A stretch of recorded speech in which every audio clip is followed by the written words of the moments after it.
to this week's edition of Wednesday Wisdom. My name is JB Hilliard, and these are short video snippets designed to answer questions that you may have about estate planning or probate, or maybe there are other legal concerns that may be impacting your household. And for this week, we are continuing with our case study of Sarah and her bakery business. And she's in the midst of trying to decide who her successor business owner could or should be. And in the running are her daughter Emma and her longtime employee slash manager. I think I promoted him last time and made him manager, Mike.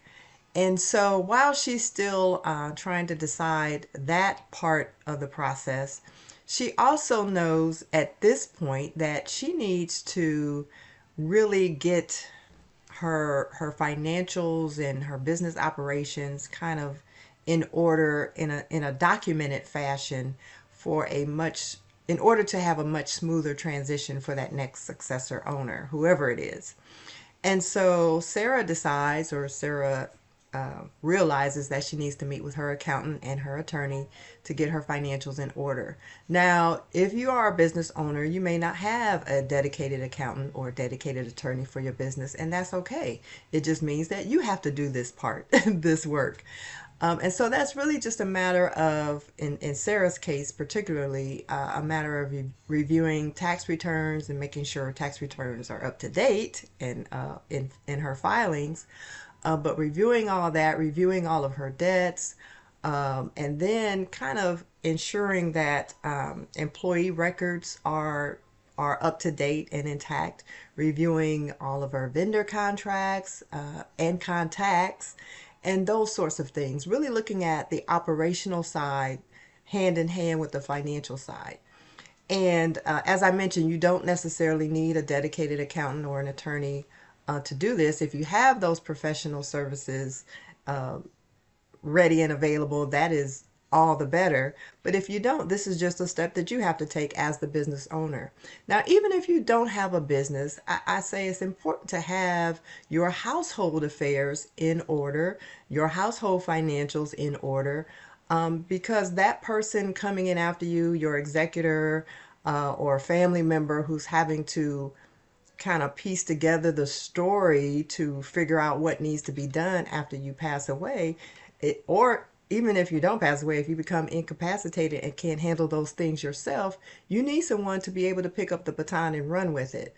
Now, one thing I did do a long, long time ago when I first got married, and we had basically two independent households combining into one, I created a system in order to get kind of familiar with what was going on with my husband's bills and things like that.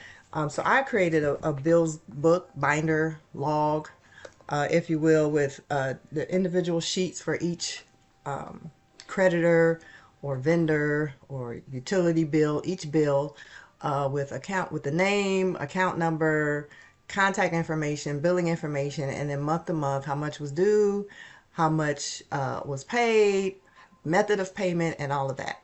Now, I am kind of behind on my own right now, but nevertheless, there is always good to have some sort of system in place for that person, that successor, that agent, that executor to come in and pick it up and have some inkling of a clue as to what to do or where to start.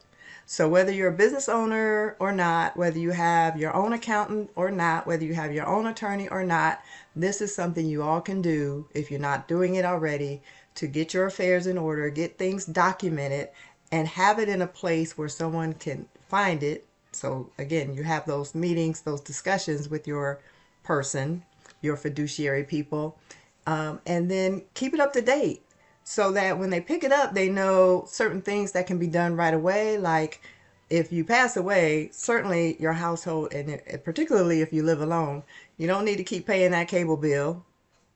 You may not need to keep paying that phone bill. Things like that that can what's the word I'm looking for? Um, Help preserve as many of your estate assets as possible.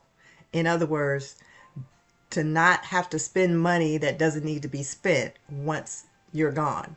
So once Sarah kind of gathers all of this information, she updates her operations manual to really outline how the bakery runs. She starts mentoring both Emma and Mike on how to manage the day-to-day operations as she's kind of filling in the gaps of that operations manual to make sure it contains as much information as possible and as much detail as possible.